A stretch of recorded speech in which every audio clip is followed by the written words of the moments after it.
Welcome to 360 Tamil. இன்னைக்கு இந்த வீடியோல நம்ம எந்த படத்தோட எக்ஸ்பிளனேஷன் பத்தி பார்க்க போறோம்னா மலையாளத்துல வெளியான அடையாளம் அப்படின்ற படத்தை பத்தி தான் பார்க்க போறோம். இது ஒரு மெயின் ஸ்ட்ரீம் படம் கிடையாது, யூடியூப்ல அவைலபிளா இருக்க படம் தான். இது ஒரு பக்காவான கிரைம் த்ரில்லர் படம்னு சொல்லலாம். ஸ்டார்டிங்ல இருந்து எண்டிங் வரைக்கும் சூப்பரா கொண்டு போயிருப்பாங்க. ஒரு கம்பெனியோட ஹெட் காணாம போயிருப்பாங்க, வீட்டுல வச்சுதான் காணாம போயிருப்பாங்க. அவங்கள தூக்குனது யாரு, எதுக்காக தூக்குனாங்கன்ற மாதிரி போலீஸுங்க விசாரிக்க ஆரம்பிக்கிறாங்க. அந்த விசாரணையில என்ன மாதிரியான விஷயம்லாம் வெளியே வந்ததுன்னு சொல்ற படம் தான் இந்த படம். கண்டிப்பா இந்த படத்தோட கதை உங்களுக்கு பிடிக்கும் நம்புறேன். எக்ஸ்பிளனேஷனுக்குள்ள போறதுக்கு முன்னாடி வீடியோக்கு ஒரு லைக் போடுங்க. அது மூலியமா இந்த வீடியோ இன்னும் நிறைய பேர்கிட்ட கொண்டு போய் சேர்க்கப்படும். மேற்கொண்டு டைம் வேஸ்ட் பண்ணாம நம்ம நேரடியா எக்ஸ்பிளனேஷனுக்குள்ள போயிடலாம். படத்தோட ஸ்டார்டிங் சீனே ஒரு லேடியை காட்டுறாங்க. இந்த லேடியும் போலீஸ் ஸ்டேஷன்ல கம்ப்ளைண்ட் கொடுக்கறதுக்கு வந்துட்டு இருக்காங்க. இன்ஸ்பெக்டர் இல்லன்றது தெரிய வருது. இன்ஸ்பெக்டர் வர வரைக்கும் வெயிட் பண்ணலாம்ன்ற மாதிரி வெயிட் பண்ணிட்டு இருக்காங்க. யாரோ ஒருத்தர் தான் இவங்களை கைட் பண்றாரு போல, இவங்களுமே வெயிட் பண்ணிட்டு இருக்காங்க. இப்ப ஸ்டேஷன்ல இருக்க ஒவ்வொருத்தரா நமக்கு காட்டுறாங்க. அவங்க ரெகுலரா அவங்களோட வேலையெல்லாம் பார்த்துட்டு இருக்காங்க. இன்ஸ்பெக்டர் இப்ப வராருன்னு தெரிஞ்சோன்னா எல்லாருமே ஒரு இடத்துக்கு வந்து நிக்கிறாங்க. இன்ஸ்பெக்டரை இன்னைக்கு என்னென்ன வேலை பார்க்கணும் அப்படின்றதெல்லாம் இவங்க கிட்ட சொல்றாரு. இப்ப பக்கத்துல இருக்க இவரோட ரூம்க்கு வந்து உட்காந்துடுறாரு. ஆக்சுவலா ஒரு லேடி வந்தாங்க பாத்தீங்களா, இப்ப லேடியோட ஹஸ்பண்டும் இந்த இடத்துக்கு வந்துடுறாரு. இன்ஸ்பெக்டரை பார்த்து பேசணும் அப்படின்ற மாதிரிலாம் ஹஸ்பண்ட் சொல்றாரு. என்ன விஷயம்ன்றதெல்லாம் இந்த போலீஸ் ஓரளவுக்கு கேட்டு வச்சுக்கிறாரு. சரி, சீனியர் கிட்ட கூட்டு போலான்ற மாதிரி இன்ஸ்பெக்டர் கிட்ட கூட்டு வந்துடுறாரு. இன்ஸ்பெக்டரும் என்ன விஷயம்ன்ற மாதிரிலாம் கேட்கறாரு. ஆக்சுவலா இவங்க இஷான்னு ஒரு பொண்ணு வீட்டுல தான் வேலை பார்த்திருப்பாங்க. அந்த பொண்ணு வீட்டுல காணாம போயிருக்காங்க. அப்பா கிட்ட இவங்க தகவலை சொல்லியிருப்பாங்க. அப்பாவும் உடனே கம்ப்ளைண்ட் கொடுக்க ஸ்டேஷனுக்கு போங்கன்னு சொல்லியிருப்பாரு. நீங்க வேணா பேசுங்கன்ற மாதிரி இவங்க கால்லாம் போட்டு தராங்க. இந்த இன்ஸ்பெக்டரும் பேசுறாரு. அந்த இஷாவோட அப்பா ஓரளவுக்கு பெரிய ஆளா இருப்பாரு. இஷாவும் பணக்கார ஃபேமிலியை சேர்ந்தவங்களா இருப்பாங்க. சரி சார், நான் என்ன ஏதுன்னு பாக்குறேன்ற மாதிரி இவர் ஏத்துக்கிறாரு. வீடு எங்கன்ற மாதிரிலாம் இவங்க கிட்ட கேட்கிறாரு. இவங்களுமே கையோட இன்ஸ்பெக்டரை கூட்டு போறாங்க. இன்ஸ்பெக்டர் டீமை சேர்ந்த எல்லாரையும் வர சொல்லிட்டாரு. இப்ப நிறைய பேர் சேர்ந்த மாதிரி தான் அந்த வீடு இருக்கிற இடத்துக்கு வராங்க. கொஞ்சம் தனியான பகுதியில தான் அந்த வீடு இருக்கு. இந்த வேலைக்காரி இருக்காங்கல்ல, எப்பவுமே 5:30 மணிக்கு தான் வீட்டுக்கு வருவாங்க. 5:30 மணிக்கு வீட்டுக்குள்ள வந்துடுறாங்க. இவங்களோட வேலை எல்லாத்தையும் பண்றாங்க. எப்பவுமே அம்மா 6 மணிக்கு வந்துருவாங்க, ஆனா வரல. என்ன ஏதுன்னு செக் பண்றதுக்காக நான் செக் பண்றதுக்காக போனேன்ற மாதிரி சொல்லிட்டாங்க. அப்படி போற வழியில ஒரு கிளாஸ் கீழே விழுந்த மாதிரி இருக்கும். அதை பார்த்து இவங்க ஷாக் ஆயிருப்பாங்க. வீட்டுல ஏதோ நடந்திருக்கு போலன்ற மாதிரி உங்களுக்கு தோணி இருக்கும். இது எல்லாத்தையும் இன்ஸ்பெக்டர் கிட்ட சொல்லிட்டாங்க. இன்ஸ்பெக்டரும் உடஞ்ச கிளாஸை பாக்குறாரு. இங்க ஏதோ தள்ளுமுள்ளு ஏற்பட்டிருக்கு அப்படின்ற மாதிரி இவரும் யோசிக்கிறாரு. இஷா மேடம் மேரிடா அப்படின்ற மாதிரி இவர் கேட்கிறாரு. இல்ல சார், மேடம் மட்டும் தான் தனியா இருக்காங்கன்ற மாதிரி இவங்க சொல்றாங்க. சரி, இஷாவை பார்க்கறதுக்காக யார் யாரெல்லாம் வீட்டுக்கு வருவான்ற மாதிரி இவர் கேட்கிறாரு. சார், அதிகம் யாருமே வரமாட்டாங்க சார். சில சமயம் ஃபைல்ல சைன் வாங்குறதுக்காக நந்துன்னு ஒருத்தன் வருவான். இதை தாண்டி வீணான்ற பொண்ணு சில சமயம் வருவான்ற மாதிரிலாம் சொல்றாங்க. மேடம் எக்ஸாக்டா என்ன வேலை பார்க்கறாங்கன்னு இன்ஸ்பெக்டர் கேட்கிறாரு. சார், அதை பத்தி பெருசா எனக்கு தெரியாது. ஆனா மேடம் ஒரு கம்பெனி ரன் பண்ணிட்டு இருக்காங்க. தனியா ரன் பண்ணல சார், ராகுல்னு ஒருத்தர் கூட சேர்ந்து தான் ரன் பண்ணிட்டு இருக்காங்க. நான் 2 பேரை பத்தி சொன்னேன்ல, நந்து வீணான்ட்டு, 2 பேருமே அந்த கம்பெனில வேலை பார்க்கறவங்க தான் அப்படின்ற மாதிரி இவங்க சொல்றாங்க. சரி, நேத்து நைட்டு மேடம் எத்தனை மணிக்கு வீட்டுக்கு வந்தாங்கன்னு கேட்கிறாரு. சார், நான் ஈவினிங்கே கிளம்பி போயிடுவேன் சார். மேடம் வரதுக்கு லேட் ஆகும், நாளா சீக்கிரமா கிளம்பிடுவேன்ற மாதிரி சொல்றாங்க. சோ வந்ததை நீங்க பார்க்கல அப்படிதானேன்னு கேட்கிறாரு. ஆமா சார், நான் பார்க்கலன்ற மாதிரி இவங்க சொல்றாங்க. வேற ஏதாவது இன்ஃபர்மேஷன் தேவைன்னா திரும்பி வரோம், நாங்க கிளம்புறோன்ற மாதிரி இவங்களும் இங்க இருந்து கிளம்ப ஆரம்பிக்கிறாங்க. இவரோட ஆளுங்க இருக்காங்கல்ல, பக்கத்து வீட்டுல எல்லாம் கொஞ்சம் விசாரிச்சு பார்த்திருப்பாங்க. ஆனா இஷா பக்கத்து வீட்டை சேர்ந்த யார்கிட்டயும் ஒட்டிருக்க மாட்டாங்க போல, யாருக்குமே எதுவுமே தெரியலன்ற மாதிரிலாம் ஆளுங்க சொல்றாங்க. சரி, அவங்களோட ஆபீஸ்க்கு போலான்ற மாதிரி சொல்லிட்டாரு. இப்ப எல்லாருமே ஆபீஸ்க்கு கிளம்புறாங்க. ஒரு வழியா இஷாவோட ஆபீஸ்க்கு இவங்க வந்துடுறாங்க. என்ன போலீஸ்லாம் வந்திருக்காங்கன்ற மாதிரி எல்லாருமே கொஞ்சம் முழிச்சிட்டு இருக்காங்க. இஷாவோட வீட்டுக்கு சைன் வாங்குறதுக்காக நந்துன்ற ஒரு பையன் தான் அடிக்கடி வருவான்ற மாதிரி அவங்க சொல்லியிருப்பாங்க. நந்து யாருன்னு கேட்கிறாரு. எல்லாருமே நந்து யாருன்றதா சொல்லிடுறாங்க. அந்த நந்து கிட்ட விசாரணை பண்ணோம் அப்படின்ற மாதிரி சொல்லிட்டு தனியா ஒரு இடம் இருக்கும். அந்த இடத்துல இவருமே வந்துடுறாரு. இஷா மேடம் நேத்து நைட்டு எத்தனை மணிக்கு கிளம்புனாங்க அப்படின்ற மாதிரி கேட்கிறாரு. அதுக்கு நந்து இருக்காருல்ல, சார் அதுக்கு முன்னாடியே நான் கிளம்பிட்டேன் சார், அதனால அவங்க எப்ப கிளம்புனாங்கன்னு எனக்கு தெரியலன்ற மாதிரி சொல்லிட்டாரு. சரி, ராகுல் எத்தனை மணிக்கு கிளம்புனாரு, இப்ப ராகுல் எங்கன்ற மாதிரி கேட்கிறாரு. சார், ராகுலா சார், அவர் மீட்டிங்காக வேற ஒரு பகுதிக்கு போயிருக்காருன்ற மாதிரி சொல்றாரு. இஷாவை பார்க்க வீணான்னு ஒருத்தவங்களும் வருவாங்கன்ற மாதிரி வேலைக்காரி சொன்னாங்கல்ல. சரி, வீணான்ற பொண்ணு இங்க தானே வேலை பார்க்கறா, அவ எத்தனை மணிக்கு கிளம்புனா அப்படின்ற மாதிரி இன்ஸ்பெக்டர் கேட்கிறாரு. சார், நான் நைட்டு கிளம்பும் போது வீணா வேலை பார்த்துட்டு இருந்தா சார். சோ எனக்கு அப்புறம் தான் அவ வீட்டுக்கு போயிருப்பான்ற மாதிரிலாம் இவன் சொல்றான். சோ வீணா எந்த டைம் போனாங்கன்னு இவங்களுக்கு தெரியல. வீணா இன்னைக்கு ஆபீஸ்க்கு வரலன்றதும் தெரிய வருது. சரி, இஷா மேடத்தை பத்தி சொல்லுன்ற மாதிரி இவர் கேட்கிறாரு. இவனுமே இஷாவை பத்தி சொல்ல ஆரம்பிக்கிறான். இஷாவை பொறுத்த வரைக்கும் பெருசா யாருக்கிட்டையும் ஒட்ட மாட்டாங்க. சிடுன்ற மாதிரி தான் எல்லார்கிட்டயும் பேசுறாங்க. இவங்க வந்தாலே ஆபீஸ்ல இருக்க எல்லாருமே பயப்படுவாங்க. ஈஷா கிட்ட கையெழுத்து வாங்க ஒரு பொண்ணு பயந்துருப்பாங்க. நந்துவை தான் அனுப்பி வச்சிருப்பாங்க. நந்து தான் திட்டு வாங்கிட்டு வந்திருக்காரு போல. இதுக்கப்புறம் கையெழுத்து வேணும்னா நீயே போய் வாங்கிக்கோ, அவங்க என்ன பிடிச்சி கத்துறாங்க அப்படின்ற மாதிரிலாம் இந்த பொண்ணு கிட்ட இவர் சொல்லிட்டு இருக்காரு. ஈஷா எப்பவுமே கோவமா இருக்கிறதுக்கு ஒரு காரணம் இருக்கு. அப்பா கிட்ட கம்பெனியை தனியா நடத்தி காட்டுன்ற மாதிரி வீரவசனம் எல்லாம் பேசியிருப்பாங்க. ஆனா கம்பெனி நல்லபடியா நடக்கல, நிறைய லாஸ்ல தான் போயிட்டு இருக்கு. எப்படியாவது இந்த லாஸ் எல்லாம் சரி பத்தணும் அப்படின்ற மாதிரிலாம் யோசிச்சிருப்பாங்க. இதுதான் அவங்கள பத்தின டீடைல் அப்படின்ற மாதிரி இந்த பையன் சொல்றான். அப்பா கொஞ்சம் பெரிய இல்ல, ஒருவேளை யாராவது தூக்கி இருப்பாங்களா அப்படின்ற மாதிரி இன்ஸ்பெக்டர் யோசிக்கிறாரு. தூக்குனா இந்நேரத்துக்கு கால் வந்திருக்குமே, அப்படி ஏன் கால் வரலன்ற மாதிரி இவருக்கு லைட்டா டவுட்டா இருக்கு. சரி சிசிடிவி எல்லாம் செக் பண்ணலான்ற மாதிரி சிசிடிவி இருக்கிற இடத்துக்கு வந்துடுறாரு. அங்க இருக்க நபரை இவங்களுக்கு ஃபுட்டேஜ் எல்லாம் காமிச்சிட்டு இருக்காரு. இன்ஸ்பெக்டருமே இந்த டைம் எல்லாம் காட்டுங்கன்ற மாதிரி கேட்கிறாரு. எல்லா டைம் ஃபுட்டேஜையும் பார்த்துட்டு இருக்காரு. இந்த நந்து இவங்க கிட்ட சொல்லும் போது என்ன சொன்னா, நான் சீக்கிரமா கிளம்பிட்டேன்ற மாதிரி தானே சொன்னான். ஆனா இஷா கார்ல கிளம்பும் போது நந்து அந்த இடத்துக்கு திரும்பி வந்திருக்கான், கொஞ்சம் குடி போதையில வந்திருக்கான். இந்த விஷயத்தெல்லாம் சிசிடிவி மூலியமா இவங்க பார்த்துட்டு இருக்காங்க. அப்புறம் எதுக்காக இந்த நந்து போய் சொன்னா, இவன் எதையோ மறைக்கிறான் போலன்ற மாதிரி யோசிக்கிறாங்க. அதே மாதிரி வீணான்ற பொண்ணை பத்தி விசாரிச்சிருப்பாங்க. கால் பண்ணாலும் அவளை ரீச் பண்ண முடியல. அந்த வீணாவும் மிஸ்ஸிங்ல தான் இருக்கான்றதே உங்களுக்கு தெரிய வருது. இப்ப பாஸ்ட்ல நடந்த ஒரு விஷயத்த நமக்கு காட்டுறாங்க. வீணான்ற பொண்ணு வெளியூர் சேர்ந்த பொண்ணா இருப்பா. இப்ப ஆட்டோல தான் இந்த இடத்துக்கு வந்துட்டு இருக்கா. இந்த இடத்துல நிறுத்திக்கோங்கன்ற மாதிரி ஆட்டோ விட்டு இறங்கிடுறா. இங்க இருந்து எங்க போனன்னு இந்த பொண்ணுக்கு தெளிவா தெரியல. எப்படியாவது விசாரிச்சு போய்க்கலான்ற மாதிரி இந்த பொண்ணு நடந்துட்டு இருக்கா. இந்த பொண்ணுக்கு இடம் தெரியல போலன்ற மாதிரி ஆட்டோ டிரைவர் கவனிக்கிறது. கொஞ்சம் தப்பான இன்டென்ஷன்ல இந்த பொண்ணுக்கு பக்கத்துல வந்துட்டு இருக்காது. இந்த பொண்ணுக்கா பயம் தாங்க மாட்டேங்குது. இந்த ஆட்டோ டிரைவர் பின்னாடியே வரதுனால வேகமா இங்க இருந்து ஓட ஆரம்பிக்கிறா. அப்படி ஓடி போயிட்டு இருக்கும் போதுதான் ஈஷாவை எதர்ச்சியா பாக்குறா. அவங்க காரை நிறுத்தி போன் தான் பேசிட்டு இருக்காங்க. பக்கத்துல வந்த வீணா இருக்கால, மேடம் இந்த கம்பெனி எங்க இருக்குன்னு தெரியுமான்ற மாதிரி கேக்குறா. அந்த கம்பெனியை இவங்க தான் நடத்தவே செய்வாங்க. அந்த கம்பெனியை பத்தி எதுக்கு கேக்குறேன்னு கேக்குறாங்க. மேடம் ஜாயின் பண்றதுக்காக வர சொல்லியிருந்தாங்க, என் பேரு வீணான்ற மாதிரிலாம் இந்த பொண்ணு சொல்றா.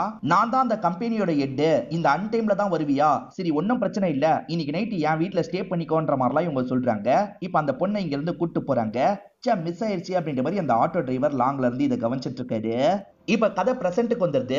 அசோக்னு ஒருத்தன் வேலைக்கு லேட்டா தான் வந்திருப்பான். என்ன போலீஸ்லாம் வந்திருக்காங்கன்ற மாதிரி கேக்குறான்.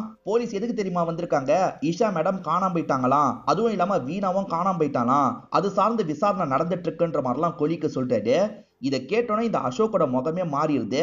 அதை காட்டிக்காம கொஞ்சம் தள்ளி வந்துடுறான். ஈஷாவும் வீணாவும் மிஸ் ஆகுறாங்கன்னு தெரிஞ்சோன்னா இவன் கொஞ்சம் ஷாக் ஆகுறான். ஏன்றது நமக்கு தெரியல. இப்ப யாருக்கோ கால் பண்ணி இவன் பேசுறான், யாருக்குன்றதை நமக்கு காட்ட மாட்டாங்க. இன்ஸ்பெக்டர் திரும்பி நந்து கிட்ட விசாரணை பண்றதுக்காக வந்துடுறாரு. நந்து கிட்ட சிசிடிவி ஃபுட்டேஜை பார்த்தார்ல, அதெல்லாம் காமிச்சிக்காத மாதிரி தான் பேசுறாரு. நந்து எக்ஸாக்டா என்ன நடந்தது கொஞ்சம் டீடைலா சொல்றியான்ற மாதிரி கேக்குறாரு. இப்ப நந்து நேத்து நைட்டு நடந்ததை எக்ஸாக்டா சொல்ல ஆரம்பிக்கிறாரு. நந்து லேப்டாப்பை யூஸ் பண்ணிக்கிட்டே நடந்து வந்துட்டு இருக்காரு. ஏறக்குறைய ஈஷாவோட ரூம் இருக்குல்ல, அதை கிராஸ் பண்ற மாதிரி தான் நடந்து வந்துட்டு இருக்காரு. அப்ப ஈஷாவும் ராகுலும் சீரியஸா பேசுற மாதிரிலாம் சவுண்ட் கேக்குது. ஆக்சுவலா ரூம்குள்ள ரெண்டு பேருமே எதையோ பத்தி டிஸ்கஸ் பண்ணிட்டு இருக்காங்க. என்ன விஷயம்ன்றது இவனுக்கு தெரியல. கம்பெனி ப்ராப்ளத்தை எப்படி சரி பண்றதுன்ற மாதிரி பேசினாங்க போல சார், நான் சரியா கவனிக்கலன்ற மாதிரிலாம் இவன் சொல்றான். இவன் வேலையை முடிச்சிடறான்ல, சிஸ்டத்தெல்லாம் ஆஃப் பண்ணிடுறான், கிளம்பலான்ற மாதிரி வந்துட்டு இருக்கான். அப்பதான் இன்னும் வீணா கிளம்பாம இருக்கிறது இவனுக்கு தெரியுது. வீணா இன்னும் கிளம்பலையான்ற மாதிரி கேட்கிறான். இல்ல எனக்கு கொஞ்சம் வேலை இருக்குன்ற மாதிரி இவங்க சொல்றாங்க. வீணா கொஞ்சம் சரியா இவன் கிட்ட பேச மாட்டாங்க. வீணா இவன் கிட்ட சரியா பேசாம இருக்கிறதுக்கு ஒரு காரணம் இருக்கு. கதை போக போக உங்களுக்கே தெரியும். நான் அதோட கிளம்பிட்டேன்ற மாதிரி இவன் சொல்றான். உண்மையில இவன் கிளம்பி இருப்பான், ஆனா கொஞ்ச நேரத்துல திரும்பி வந்திருப்பான். வரும்போது போதையில் தான் வந்திருப்பான். போதையில வந்தவன் இஷாவை தடுத்து பேசணும்ன்ற மாதிரிலாம் யோசிக்கிறான் போல. இததான் சிசிடிவி வழியா இவங்க கவனிச்சிருப்பாங்க. ஆனா நந்து அவனோட வாயால எதுவுமே சொல்லல. நந்து மேல இவங்களுக்கு டவுட் இருக்கதான் செய்யுது. இப்ப அடுத்ததா இவங்க என்ன பண்றாங்கன்னா அசோக்கை கூப்பிட்டு பேச ஆரம்பிக்கிறாங்க. அசோக்கும் வீணாவும் லவ் பண்ணிருக்காங்க. அதை பத்தி ஆபீஸ்ல எல்லாருக்குமே தெரிஞ்சிருக்கு. அது ரிலேட்டடா தான் இவங்க கிட்ட பேசுறாங்க. இப்ப வீணா மிஸ்ஸிங், அதான் உன் மேல சந்தேகப்படுறோம் அப்படின்ற மாதிரிலாம் சொல்றாங்க. வீணா மிஸ் ஆகுறதுக்கு யாராவது காரணமா இருப்பாங்கன்னா அது நந்துவா தான் இருப்பான்ற மாதிரி அசோக் சொல்றாரு. அதுக்கு ஒரு காரணத்தையும் சொல்றாரு. ஆக்சுவலா வீணா ரெஸ்ட் ரூம்ல நடந்து போயிட்டு இருந்திருப்பாங்க. அப்ப ராகுல அவங்க பின்னாடியே தட்டியிருப்பாரு. அப்படி பின்னாடி தட்டினதை நந்து கவனிச்சிருப்பான். வீணா இருக்காங்கல்ல, ராகுல் சார் என்கிட்ட இந்த மாதிரி நடந்துகிட்டாரு அப்படின்ற மாதிரி ஈஷா கிட்ட சொல்லியிருப்பாங்க. ஈஷாவும் இந்த மாதிரி நடந்ததான் நந்து கிட்ட கேட்டிருப்பாங்க. நந்து அந்த மாதிரிலாம் நடக்கலன்ற மாதிரி போய் சொல்லி ராகுல காப்பாத்திருப்பான். அதனால தான் வீணாக்கும் இவனுக்கும் பிரச்சனை. அந்த பிரச்சனையை மனசுல வச்சு ஏதாவது பண்ணிருக்க வாய்ப்பு இருக்குன்ற மாதிரிலாம் இவர் சொல்றாரு. ஒரு பக்கம் ராகுல ரீச் பண்றதுக்கு ட்ரை பண்ணிருப்பாங்க. இப்ப ராகுல ரீச் பண்ணிடுறாங்க. ராகுல் வீணா பின்னாடி தட்டினதா அசோக் சொன்னார்ல, அதை பத்தி இவர் கேட்கிறாரு. சார் அதெல்லாம் உண்மையே கிடையாது சார், அந்த பொண்ணு பொய்யா என் பேர்ல கம்ப்ளைண்ட் கொடுத்தா சார். ஈஷாவும் வீணாவும் மிஸ் ஆனதை பத்தி இப்பதான் ஆபீஸ்ல இருக்கவங்க கால் பண்ணி சொன்னாங்க. வீணா மிஸ் ஆகிறதுக்கு யாராவது காரணமா இருக்க வாய்ப்பு இருக்குன்னா அது நந்து தான் சார். நந்துக்கும் வீணாக்கும் தான் சுத்தமா செட்டே ஆகாதுன்ற மாதிரிலாம் சொல்லிட்டாரு. இவரும் நந்து மேல சந்தேகப்படுறதா சொல்றாருல, இவங்களுக்கும் நந்து மேலதான் சந்தேகம் இருக்கு. நந்து அரெஸ்ட் பண்ணி கூட்டு போலான்னு முடிவு பண்றாங்க. இப்ப லாக் பண்ணி இழுத்துட்டு போயிட்டு இருக்காங்க. நீ சீக்கிரமா கிளம்பி போயிட்டு தானே சொன்ன, அப்புறம் எதுக்காக திரும்பி வந்ததை பத்தி எங்க கிட்ட சொல்ல, இதுக்கு என்ன சொல்ல போறேன்ற மாதிரி அந்த சிசிடிவி ஃபுட்டேஜை நந்து கிட்டே காட்டுறாங்க. ஆக்சுவலா நந்து இருக்கான் பாத்தீங்களா, ஈஷா கார்ல போயிட்டு இருக்கும் போது அவங்கள தடுத்து இருக்கான். ஈஷாவும் எட்டி மிதிச்சுட்டு அங்க இருந்து கிளம்பி போயிருப்பாங்க. அந்த கோவத்துல ஈஷாவை ஏதோ பண்ணிருக்க, வீணா மேல ஏற்கனவே உனக்கு கோவம், வீணாவையும் ஏதோ பண்ணிருக்க, ஒழுங்கு மரியாதையா உண்மையை சொல்லுன்ற மாதிரி இன்ஸ்பெக்டர் கேக்குறாரு. இவன் ஈஷாவை தடுக்கும் போது ஈஷா எட்டி மிதிச்சிருப்பாங்க. இவன் நெஞ்சில பயங்கரமா காயம்லாம் ஏற்பட்டிருக்கும். இந்த அளவுக்கு காயம் ஏற்பட்டிருக்கல, ஒரு பொண்ணு வேற எட்டி மிதிச்சிருக்கால, அதனாலதான் அந்த பொண்ணை சாவடிச்சிட்டான் போல சார். கண்டிப்பா அந்த பொண்ணு நேரத்துக்கு இறந்து போயிருப்பான்ற மாதிரி லேடி அசிஸ்டன்ட் சொல்றாங்க. அப்படிலாம் எதுவுமே இல்லைன்ற மாதிரி இவன் சொல்லிட்டு இருக்கான். அப்பதான் இன்ஸ்பெக்டருக்கு ஆளுங்க ஒரு தகவலை கொடுக்குறாங்க. சார் வேகமா கீழே வாங்கன்ற மாதிரி சொல்றாங்க. இவருமே கீழே வந்துட்டு இருக்காரு. பார்த்தா அந்த இடத்துக்கு காணாம ஈஷா தான் வந்திருக்காங்க. ஈஷா இறந்து போயிருக்க கூட வாய்ப்பு இருக்குன்னு இவங்க யோசிச்சிருப்பாங்க. ஈஷா வந்து நிக்கிறத பாக்குற எல்லாருமே ஷாக் ஆயிடுறாங்க. இப்ப பாஸ்ட்ல விட்ட இடத்துல இருந்து நமக்கு கண்டினியூ பண்றாங்க. வீணாவோ ஒரு நாள் வீட்டுல தங்கிக்க சொன்னாங்கல்ல, மறுநாள் ஆபீஸ்க்கு இவங்க கூட்டு வந்துடுறாங்க. ஐடி கார்டெல்லாம் அந்த பொண்ணுக்கு எடுத்து தராங்க. அதே மாதிரி ஆபீஸ்ல இருக்க எல்லாரையும் இன்ட்ரோடியூஸ் பண்றாங்க. இந்த பொண்ணுமே எல்லார்கிட்டயும் அறிமுகமாய் ஜாலியா பேசிட்டு இருக்கா. அதே மாதிரி இந்த இடத்துக்கு நல்லபடியா வந்து சேர்ந்துட்டால, இத பத்தி அப்பா கிட்ட கால் பண்ணி சொல்றா. அப்பாவும் சந்தோஷப்படுறாரு. இந்த கம்பெனிக்கு ஹெட் ஈஷாவும் ராகுலும் நான் சொல்றேன் பாத்தீங்களா, ஆனா இதை தாண்டியும் பெரிய ஆளுங்க வேற இடத்துல இருப்பாங்க. அவங்க இன்ஸ்ட்ரக்ஷன் படி தான் இந்த கம்பெனி ரன் ஆயிட்டு இருக்கு. இந்த வீணா இருக்கா பாத்தீங்களா, அசோக் கூட பழகிருப்பா, அசோக்கா லவ் பண்ண ஆரம்பிச்சிருப்பா. இந்த மாதிரி சமயத்துல தான் ராகுல் இந்த பொண்ணோட பின்னாடி தட்டிடுறாரு. அப்ப நந்துவும் பின்னாடி தான் வந்துட்டு இருந்திருப்பான். இந்த விஷயத்த நந்துவும் பாத்துறான். இவங்க இருக்காங்க பாத்தீங்களா, ஈஷா கிட்ட கம்ப்ளைண்ட் பண்ணும் அப்படின்ற மாதிரி உடனே கம்ப்ளைண்ட் பண்றாங்க. ஈஷாவும் என்ன ஆதாரம்ன்ற மாதிரி கேக்குறாங்க. நந்து பார்த்தான்ற மாதிரி அந்த பொண்ணு சொல்றா. ஆனா நந்து இருக்கார்ல, நான்லாம் பார்க்கலன்ற மாதிரி சொல்லிட்டாரு. ராகுல எதுக்காக தேவையில்லாம பகச்சுக்கணும்ன்றதுக்காக தான் பார்க்கலன்ற மாதிரி நந்து சொல்லியிருப்பான். என்ன நந்து இப்படி பண்ணிட்டான்ற மாதிரி இவங்க ஃபீல் பண்றாங்க. நியாயம் கிடைக்காம போயிருச்சுன்ற மாதிரி ரொம்ப வருத்தப்படுறாங்க. ஆனா அதே சமயம் அசோக் கிட்ட இவங்க சகஜமா பழகிட்டு இருக்காங்க. இவங்க லவ் நாளுக்கு நாள் அதிகமாகிக்கிட்டே இருக்கு. ஈஷா இவ்வளவு நேரம் எங்க இருந்தாங்கன்றது தெரியல, எங்க இருந்தீங்கன்ற மாதிரி இன்ஸ்பெக்டர் கேக்குறாரு. எங்க இருந்தன்றது எனக்கும் தெரியல சார், கண்ணை கட்டி தான் லாக் பண்ணி வச்சிருந்தான்.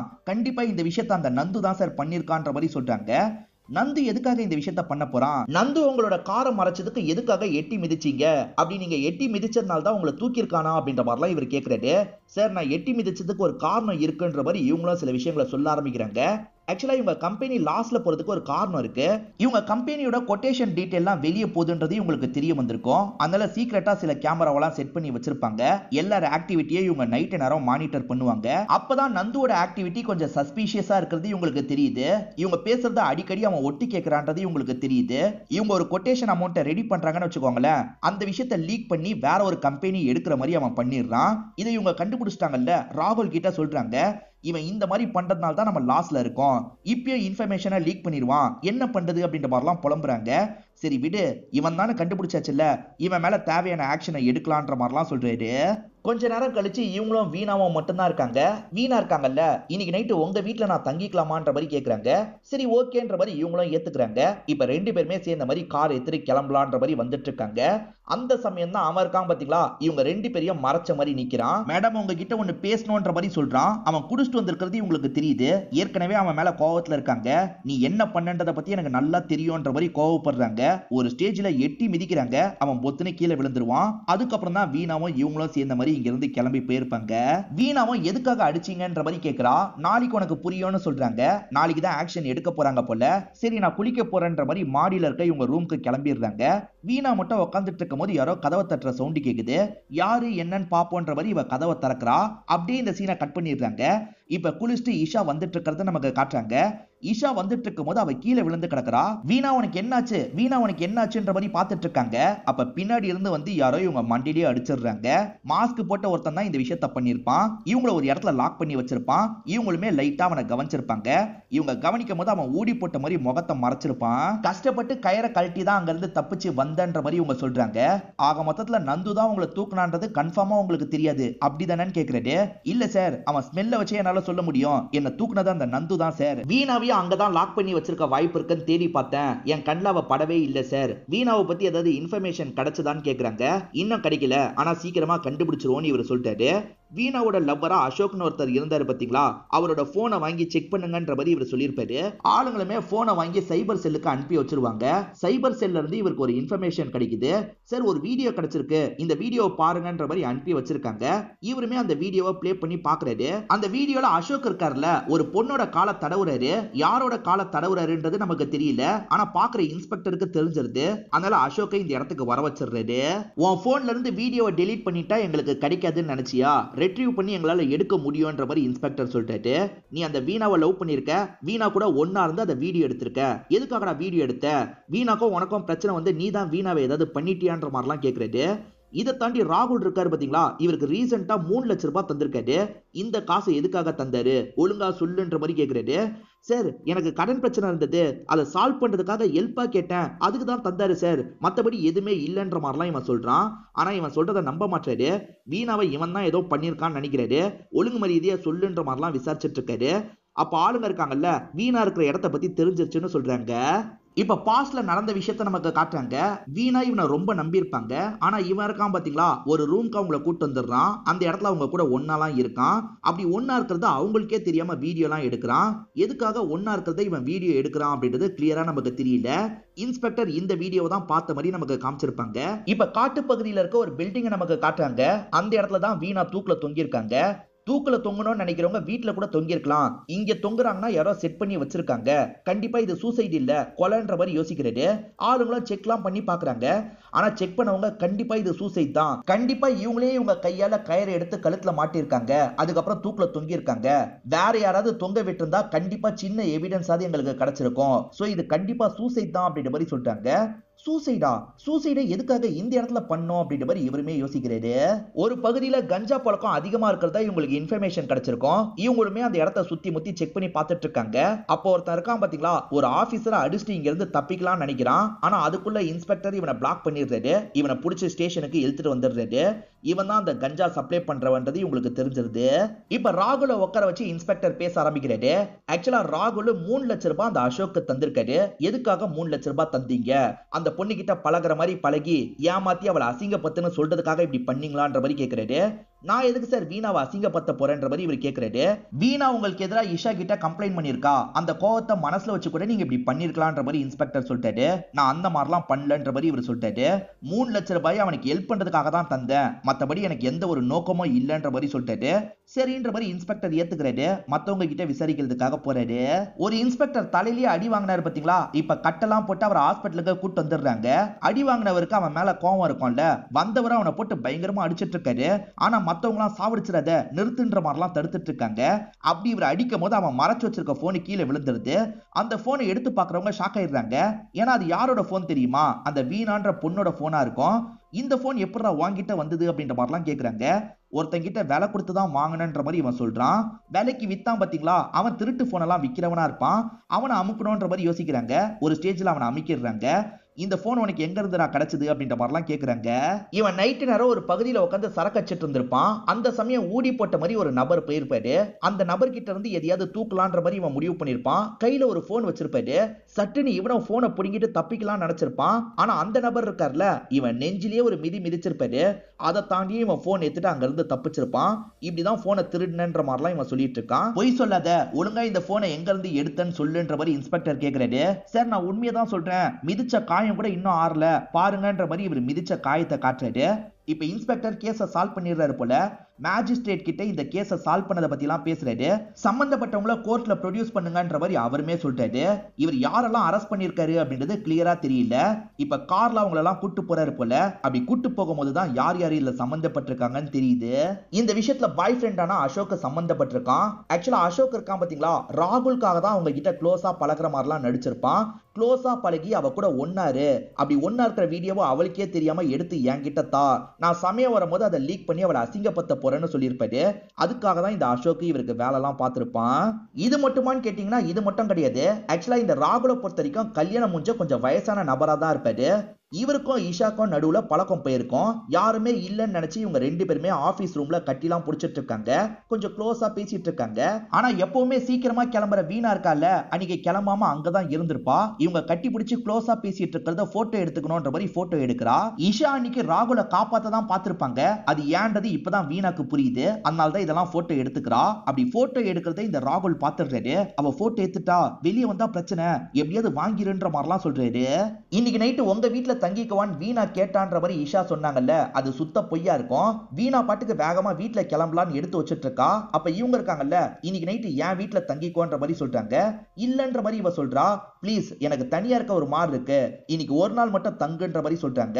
இவளுமே சரின்ற மாதிரி ஏத்துக்கிறா. நந்து நடந்த விஷயத்தை பார்த்து உண்மையை சொல்லியிருக்க மாட்டான். அதனால தான் வீணா சரியா பேசாம இருந்திருப்பாங்க. அது நந்துக்கு குற்ற உணர்ச்சியா இருக்கும். குடிச்சிட்டு வந்திருப்பான். இந்த விஷயத்தெல்லாம் ஈஷா கிட்ட சொல்லலாம் நினைச்சிருப்பான். ஆனா ஈஷா வேணும்ட்டே அவனை எட்டி மிதிச்சுட்டு அங்க இருந்து கிளம்பியிருப்பாங்க. ஏன்னா ஈஷா அவன் மேலதான் பழிய போடணும், வேற மாதிரி பிளான் பண்ணலான்ற மாதிரிலாம் முடிவு எடுத்திருப்பாங்க.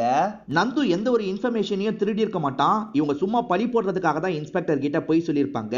நடுவுல இந்த ராகுல் இருக்கார்ல, என்னாச்சுன்னு இவங்க கிட்ட கேட்டுக்கிட்டே இருக்காரு. இவங்களுமே ஒரு வழியா வீடு வந்து சேர்ந்துடுறாங்க. இவ போட்டோ எடுத்தது இவங்களுக்கும் நல்லா தெரியுது. நீ நடந்த விஷயத்த பார்த்துட்டேன்னு எனக்கு தெரியும், அந்த போட்டோவை டெலீட் பண்ணிடு, இதை நீ மறந்துரு அப்படின்ற மாதிரிலாம் சொல்றாங்க. ஆனா அவருக்கா பாத்தீங்களா, நான் எதுக்கு டெலீட் பண்ணணும், நீங்க இந்த விஷயத்த மனசுல வச்சுதான் ராகுலுக்கு அன்னைக்கு ஹெல்ப் பண்ணிருக்கீங்கன்னு இப்பதான் எனக்கு புரியுது. நான் கண்டிப்பா மேல் இடத்துக்கு இந்த விஷயத்த கொண்டு போவேன், ராகுலுக்கான தண்டனையை வாங்கி தருவேன்ற மாதிரிலாம் சொல்றா. இவங்க கொஞ்சம் அப்செட் ஆயிடுறாங்க. நான் குளிக்க போறேன்ற மாதிரி மேல வந்துடுறாங்க. அவ சொன்னா கேட்கிற மாதிரி இல்ல, நீ ஏதாவது பண்ணுன்ற மாதிரி ராகுல் கிட்ட சொல்றாங்க. நான் பாத்துக்கிறேன்ற மாதிரி ராகுல் ஏத்திருப்பாரு. ரெண்டு பேருமே வீட்டுல வச்சு கடத்தப்பட்ட மாதிரி இவங்க தான் செட் பண்ணிருப்பாங்க. மத்தபடி ஈஷாவும் இந்த பிளான்ல சம்பந்தப்பட்டிருக்காங்க. இன்ஸ்பெக்டர் எப்படி தெரியுமா கண்டுபிடிச்சிருப்பாரு, நந்துவை ஈஷா கிக் பண்ணாங்கல்ல, அதே மாதிரி தான் அந்த திருடனுக்கும் காயம் ஏற்பட்டிருக்கும். சோ ஊடி போட்டது ஒரு ஆண் கிடையாது, கண்டிப்பா ஈஷா தான் எட்டி மிதிச்சிருக்கான்றத கண்டுபிடிச்சிருப்பாரு. சரி, வீணா எப்படி சூசைட் பண்ணான்ற மாதிரி உங்களுக்கு ஒரு கேள்வி வரும்ல, அதை இப்பதான் நமக்கு காட்டுறாங்க. வீணாவோ ஒரு இடத்துல லாக் பண்ணி வச்சிருப்பாங்க. அந்த இடத்துல ஒரு போனை வச்சு வீடியோவை அனுப்புறாங்க. அதாவது என்ன வீடியோ அனுப்புறாங்கன்னா, அசோக் உங்களுக்கு தெரியாம வீடியோ எடுத்தார்ல, அதுதான் அனுப்பி வச்சிருக்காங்க. அசோக் அப்ப நம்ம கூட பழகின எல்லாமே பொய்யான்ற மாதிரி இவங்க யோசிக்கிறாங்க. அப்ப பொய்யா பழகி நமக்கே தெரியாம வீடியோ எடுத்திருக்கானா அப்படின்ற மாதிரிலாம் யோசிக்கிறாங்க. இதெல்லாம் வெளியே வந்தா என்ன ஆகுது அப்படின்ற மாதிரிலாம் ஃபீல் பண்றாங்க. அதனால தான் இவங்க சூசைட் பண்ணி இறந்து போயிருப்பாங்க. இவங்க இறந்து போயிட்டாங்கன்னு தெரிஞ்சோட ஈஷாவும் அங்கிருந்து கிளம்பி இருப்பாங்க. சோ எல்லாத்தையும் பக்காவா பிளான் பண்ணி இவங்க தான் இந்த மாதிரி பண்ணிருக்காங்க. இதுல சம்பந்தப்பட்ட எல்லாரையும் இன்ஸ்பெக்டர் இருக்கார்ல, இப்ப சேர்க்க வேண்டிய இடத்துக்கு கூட்டு வந்துட்டு இருக்காரு. அதே மாதிரி பொண்ணு இறந்து போன தகவல் அப்பாக்கு தெரிஞ்சிருது. அப்பவும் பாடியை வாங்குறதுக்காக இந்த இடத்துக்கு வந்திருக்காரு. அநியாயத்துக்கு இப்படி சாவடிச்சிட்டீங்களே அப்படின்ற மாதிரி இவங்களெல்லாம் பார்த்து புலம்பிட்டு இருக்காரு. இதை பாக்குற இன்ஸ்பெக்டருக்கும் டீமுக்கும் கஷ்டமா இருக்கு. கேஸை சால்வ் பண்ணிட்டாங்கல்ல, இப்ப இங்க இருந்து கிளம்ப ஆரம்பிக்கிறாங்க. இதோடயே இந்த படத்தோட கதையை முடிச்சிடுறாங்க. கண்டிப்பா இதுல வந்து ட்விஸ்ட் அண்ட் டர்ன்ஸ்லாம் உங்களுக்கு பிடிச்சிருக்கும்னு நம்புறேன். ஏதாவது கன்ஃபியூஷன் இருந்ததுன்னா திரும்பி பாத்தீங்கன்னா உங்களுக்கு தெளிவா புரிஞ்சிடும். இந்த படம் உங்களுக்கு பிடிச்சிருந்ததுன்னா லைக் பண்ணுங்க, கமெண்ட் பண்ணுங்க, மறக்காம 360 தமிழ் சேனலை சப்ஸ்கிரைப் பண்ணுங்க. தொடர்ச்சியா இந்த மாதிரி வீடியோக்கள் வந்துகிட்டே தான் இருக்கும்.